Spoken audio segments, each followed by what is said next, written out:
बेकार होने जाता है। हमें अपने आप को साबित करना है इस पृथ्वी पे और भागना पड़ेगा, तो हम थोड़ा सा सीरियस होना शुरू हो। सेकेंड ईयर ऑफ कॉलेज खत्म होते होते हम लोग बहुत ज्यादा मैच्योरिटी में आ जाते हैं, सीरियस बहुत हो जाते हैं, और जैसे ही थर्ड ईयर आता है हमारे सामने बहुत बड़ा क्वेश्चन मार्क आ जाता है, बहुत बड़ा क्वेश्चन मार्क, और हम सोचने लग जाते हैं भाई थर्ड ईयर पास तो कर लेंगे, उसके बाद क्या, व्हाट नेक्स्ट।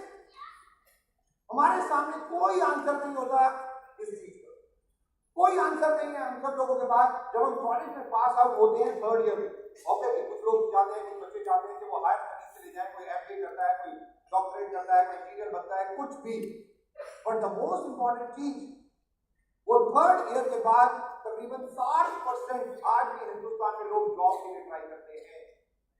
आज भी वो पास होते ही अपनी जिंदगी को कुछ भी मिल जाए उससे शुरुआत करना चाहते हैं कि कुछ पैसा उन्हें मिले और वो अपनी जिंदगी। कुछ लकी लोग होते हैं जो कॉलेज के बाद जॉब उनको मिल जाती है, 1 इंटरव्यू 2 इंटरव्यू 4 इंटरव्यू के बाद। बट सोच के देखिए, एक यूथ